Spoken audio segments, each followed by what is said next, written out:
selamat pagi Iki. Selamat datang di platform kami, Growable ID. Di kesempatan kali ini mungkin perkenalin diri dulu ya. Nama dan sekarang statusnya sebagai apa nih? Ya kalau aku kan Iki, aktif, nggak aktif juga sih di Instagram. Bisa didapat dari pulau ke pulau. Sekarang masih mahasiswa semester 8 di Geografi Lingkungan. Di Geografi UGM. Lingkungan UGM. Oke. Terus sebagai mahasiswa, Iki ini berpartisipasi atau menjadi volunteer ya di BFM, Ya. Book for Mountain. Book for Mountain. Boleh diceritain nggak kira-kira Book for Mountain itu apa? Nah, jadi kebetulan gabung Book for Mountain tuh tahun 2017. Jadi gabungnya tahun 2017. Tapi Book for Mountain sendiri tuh ada mulai menjadi komunitas setelah KKN Rinjani 2010 UGM. Jadi KKN Rinjani tahun 2010. Jadi mereka mahasiswa KKN Rinjani itu setelah berdinamika dan awalnya mau program tentang saluran air. Kayak gitu. Dan akhirnya mereka balik ke ternyata nggak cocok nih saluran air. Akhirnya mereka ya udah buku kayak gitu. Dan akhirnya dari relasi-relasi mereka ternyata banyak nih yang support buku. Nah, lepas dari KKN mereka akhirnya sepakat ya udah kita bikin komunitas nih yang berhubungan dengan buku, dan karena kemarin mereka di Rinjani jadi Book for Mountain, jadilah mereka tahun 2010 jadi komunitas Book for Mountain. Dan selama jalan 2017 saya baru masuk. Selama itu mereka aktif dalam mendirikan perpustakaan di pelosok negeri dari Sabang sampai terakhir pas sebelum masuk sampai Papua di Agan. Berarti aktifnya kontribusinya dalam dunia pendidikan tuh seperti membangun perpustakaan gitu ya di daerah-daerah pelosok. Oh iya, menarik sekali. Jadi Book for Mountain ini sekarang sudah mengeluarkan berapa buku? Kebetulan karena kita bikin perpustakaan itu, tapi kita rasa buku-buku yang kita bawa ke perpustakaan tuh sangat Jawa sentris, kota sentris. Jadi permasalahannya itu, jadi ketika membawakan buku ke perpustakaan ternyata bukunya sangat Jawa sentris, nggak sesuai ya. Sesuai. Kita udah memfilter sih buku apa yang bakalan kita bawa ke desa-desa itu, dan akhirnya mungkin buku yang bergambar, buku buat anak. Jadi banyak sih yang donasi ke novel atau apa yang berat-berat mungkin nggak kita bawa. Dan akhirnya dari refleksi itu kita mau kenapa nih kayak gitu, ya udah kita bikin buku sekalian aja daripada kita nunggu orang benar-benar nyari buku kan masih terbatas nih. Ya udah kita bikin buku, dan kebetulan project terbaru di tahun 2018 itu 1 tahun setelah saya masuk ke NTT. Ke NTT. NTT di kaki Gunung Ebulogo, dan kita ini buku pertama kita. Iya, boleh ditunjukin ya. Buku pertama kita dengan satu seri berisi 4 buku. Satu seri berisi 4 buku. 4 buku. Jadi namanya seri Kemiri. Boleh diceritain nggak dikit kira-kira Yori dan Tunas Kemiri ini, buku yang ini tuh risetnya berapa lama dan proses pembuatannya bagaimana? Kalau dari kita brainstorming pertama tuh Desember 2017. Dan akhirnya proses riset kita, karena semua tuh belum pernah ada pengalaman bikin buku anak, dan baca buku anak juga mungkin jarang. Bahkan belum ada pengalaman tapi berani gitu ya untuk coba. Ya udahlah, sikat gitu aja ya. Mungkin ada beberapa yang mengingat dulu tuh pernah baca buku anak tuh kayak gini. Ya udah.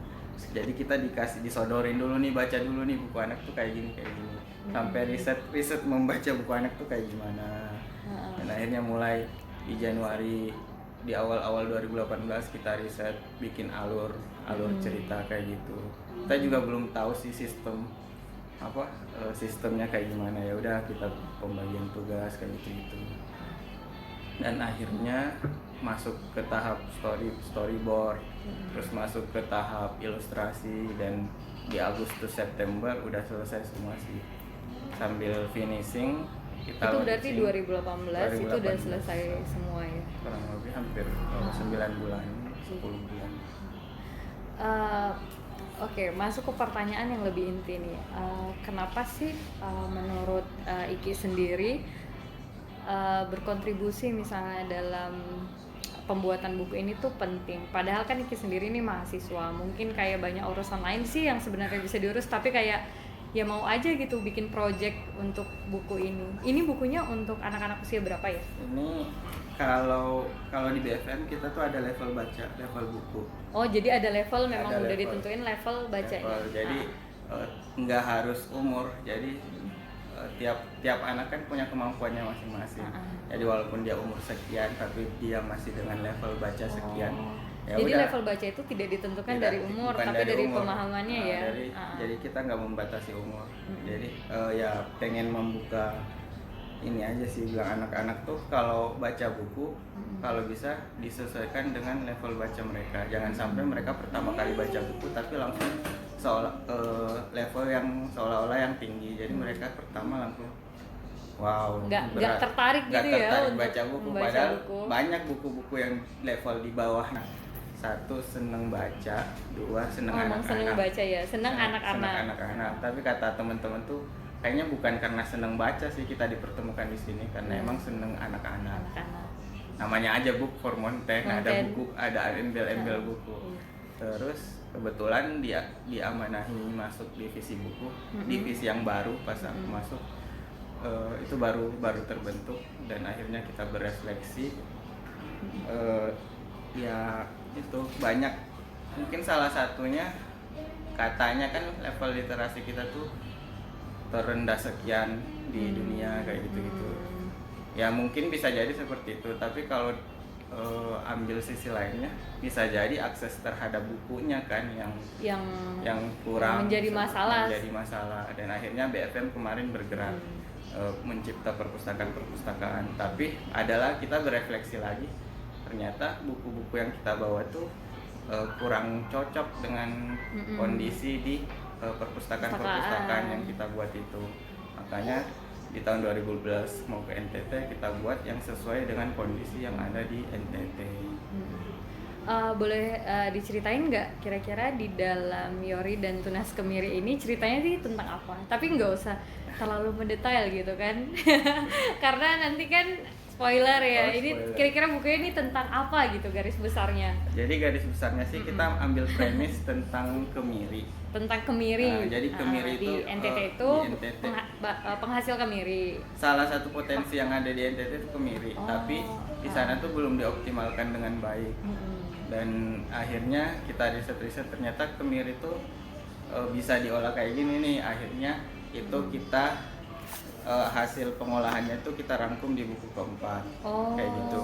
Terus tapi kan kita nggak mau langsung ngasih tentang hasilnya, tapi kita juga cerita tentang proses-proses yang ada di kemiri, mulai dari si Yori tokoh utama menemukan kemiri dan akhirnya gimana menanamnya butuh air pupuknya, gimana membuat pupuknya, butuh air yang di NTT tuh sulit air, jadi gimana cara menampung air dari air hujan gitu. Jadi semua itu kita rangkum dalam 4 buku seri Kemiri Yori. Jadi sebenarnya buku ini nih sangat sederhana, tapi tuh sangat bermanfaat ya, dan sangat dekat dengan orang-orang yang ada di sana ya. Harapannya jadi membuat yang membuat pupuk atau tadi tada air hujan itu kita buat juga kita ilustrasikan dengan peralatan yang sederhana yang ada di sana kayak gitu. Jadi emang pengen pendidikan kontekstual yang kita bawa tuh mendekatkan hal-hal yang ada di sekitar anak-anak kayak gitu. Oh, jadi memang ini sangat pendidikan kontekstual, memang sesuai dengan pemetaan potensi wilayahnya apa gitu, yang dihasilkan apa gitu. Oh, setelah ke Miriori, kira-kira memang ada project lagi yang akan dibuat nih? Misalnya ada buku-buku selanjutnya? Kebetulan di tahun Miriori 2018, terus 2019 kita bikin lagi karena sebelumnya udah di Gunung Ebologo tadi, kita ke laut, terus latarnya di Pulau Sailus, salah satu pulau yang ada di Sulawesi Selatan. Tapi dia tuh lebih dekat ke NTB daripada Sulawesi Selatan. Dan masalah akses dan isu-isu kepulauan yang lain. Jadi dalam proses ilustrasi, cuman kalau tokoh utamanya mungkin Tenri namanya, Tenri gitu. Jadi sama Kemeriori, tapi premis yang kita bawa adalah isu-isu kelautan gitu. Kalau tadi Yori kan konteksnya dia membuat sesuatu atau kayak mengelola kemiri, kalau ini lebih ke kritik gitu ya? Banyak kritik dan coba mengangkat lagi potensi yang ada di sana. Jadi misal kalau di laut mungkin isu yang paling besar buat kita mungkin mikroplastik atau plastik sampah di mana-mana. Plastik sampah ya. Mungkin kalau kita sebagai orang kota nggak terlalu tidak merasakan dampaknya langsung mungkin, maksudnya bertahap kayak gitu. Tapi bagi orang-orang yang tinggal di pulau kecil di laut, mereka tuh langsung terdampak baik secara ekonomi maupun kesehatan. Misal akhirnya ikan-ikan yang dampaknya mereka langsung dapat bisa dirasakan langsung gitu dirasakan ya, sih. Misal dengan ikan yang banyak mengandung plastik, ataupun karena banyak plastik ikannya berkurang, atau buat kesehatan mereka kan setiap hari pasti makan ikan. Kalau dengan ada mikroplastik itu ya langsung masuk ke mereka ke dalam tubuhnya, jadi kayak membahayakan juga untuk kesehatan orang-orang yang ada di sana. Kalau kita kan nggak setiap hari makan ikan dan belum tentu juga ikan laut, mereka langsung dapat makan ikan tiap hari. Gitu. Ya bagus sekali ya kalau misalnya bisa ini, kalau misalnya mau beli bukunya tuh di mana? Bisa langsung ke Instagramnya aja ya? Kita kebetulan masih ada stok sih. Masih banyak ya ini stoknya? Masih ada. Jadi emang kita jual langsung sih, kalau mau kita langsung DM ke Instagram @bookformonte. Oke, selain itu katanya tadi ini kalau misalnya kita membeli buku ini, jadi itu kan ada berapa nih? Ada 4. Ini nanti setengah dari hasil penjualannya dipakai untuk membuat perpustakaan. Jadi kita dengan membeli satu seri ini yang berisi 4 buku, itu sekaligus langsung menyumbangkan 4 buku lain ke perpustakaan yang ada di seluruh Indonesia.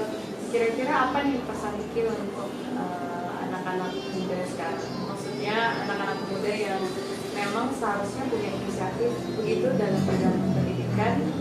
Kira-kira apa sih pesan itu untuk anak-anak muda? Ya paling kalau dari buku, misal kalau dalam konteks buku, misal ya teman-teman yang banyak nih, kalau anak muda sebenarnya banyak anak muda yang punya niat baik sebenarnya. Sebenarnya banyak anak muda yang punya niat baik. Tapi kalau masuk ke level yang lebih tinggi, sebenarnya niat baik itu nggak cukup. Nah, jadi kadang makanya keluarlah buku ini, karena kita melihat kita nggak sekedar mau membuat perpustakaan, tapi kita ingin mendekatkan lagi kondisi di sekitar mereka dengan apa yang mereka bisa baca, pelajari kayak gitu dalam sebuah buku. Jadi buat anak muda yang lain ya terus mengaktualisasi diri. Kalau emang jago ilustrasi, ayo kita kolaborasi. Pokoknya tidak ada kebaikan yang kecil, maksudnya kontribusi apapun itu sangat berguna ya sebenarnya. Kalau misalnya dikembangkan lagi, tidak cukup hanya sekedar niat saja seperti itu ya. Oke teman-teman, mungkin itu tadi cerita dari Iki sebagai volunteer Book for Monte. Terima kasih Iki, terima kasih semuanya.